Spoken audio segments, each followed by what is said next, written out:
Meet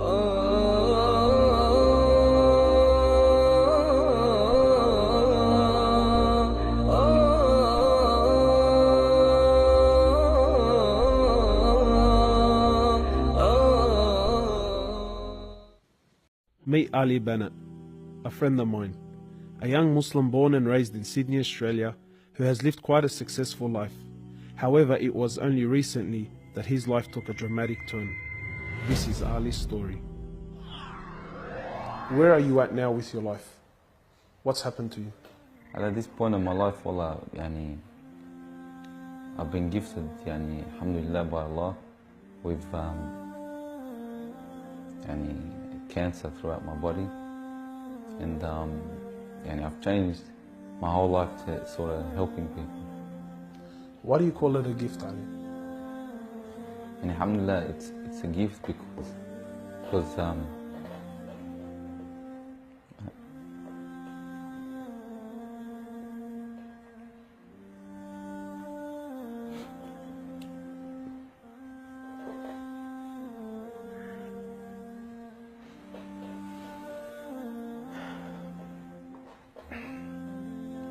and it's a gift because Allah's given me a chance to change. What has having cancer, what has it opened your eyes to? SubhanAllah, everything in life, even the smallest gift, like breathing fresh air.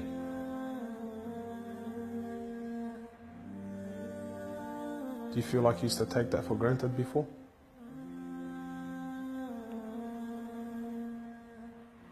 How long have you had cancer? 4 months now. Ali was diagnosed with stage 4 cancer and given only 7 months to live.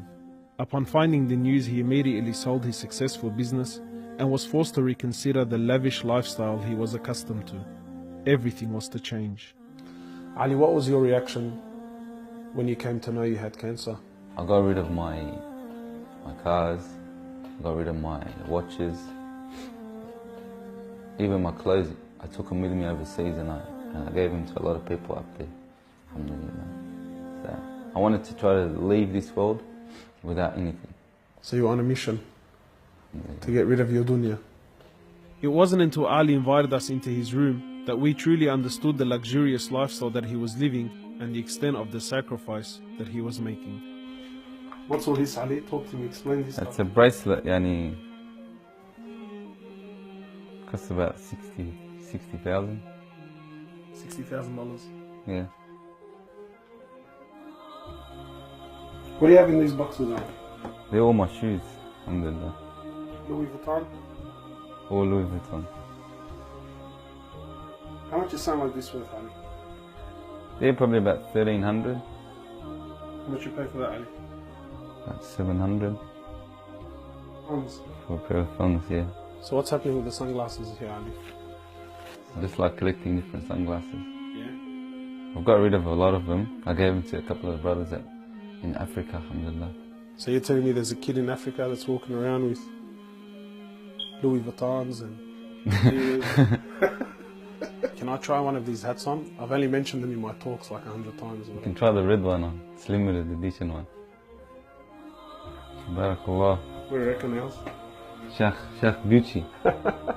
Ali's interest in the dunya has left him abruptly and no longer holds a place in his heart.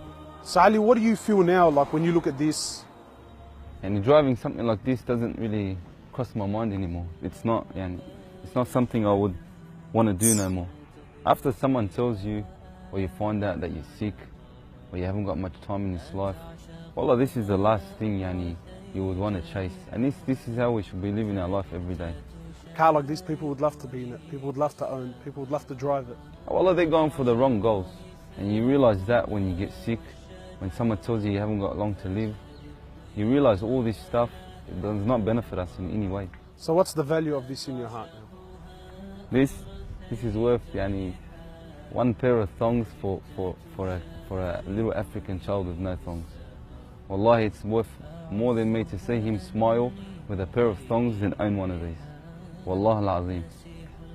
Ali has since dedicated the remainder of his life and wealth to helping those who are far less fortunate than him. After an emotional journey to Africa, Ali has established a charity titled Muslims Around the World Project. The organization wasted no time in the construction of a masjid and a school in Africa to serve as an ongoing charity for him when he finally has to depart this world. Well, it all started from when I went to the cemetery when a brother that has cancer passed away. And I was at the cemetery and I was just thinking to myself, you know, after you go, there's nothing. There's no one there for you. No mother, no father, no brother, no sister, except for your deeds. And even your money is not going to be there for you. So the only thing that's going to be there for you is a sadaqah. And that's the only thing that's going to help you gradually through your time in the grave till you get to the ultimate destination. As the reality of death further sinks in, Ali spends most of his personal time in preparing himself for his final meeting with his Creator, Allah. The Prophet of Allah says, sallallahu alaihi wasallam, more or less, he says, he who loves to meet Allah, Allah loves to meet him. And he who hates to meet Allah, Allah hates to meet him. Are you loving to meet Allah? Because of this cancer, I've been advised by one of the brothers to take a special drug to help me with pain and stuff. And subhanAllah, it's very strong. I took a bit too much and I came into a whole different world within not knowing where I was, and it was very hard for me. And subhanAllah, I actually seen things I've never seen before. And my family were there all standing around me, and I was pointing up and I was saying, Ya Allah, take me. And it was that beautiful what I was seeing. I just wanted to go. And the next day, subhanAllah, I woke up and I was upset that Allah didn't take me.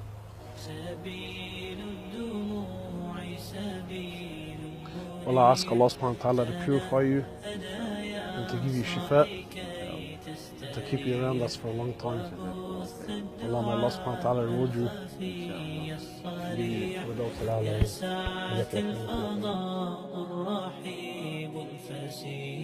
سبيل الدموع سبيل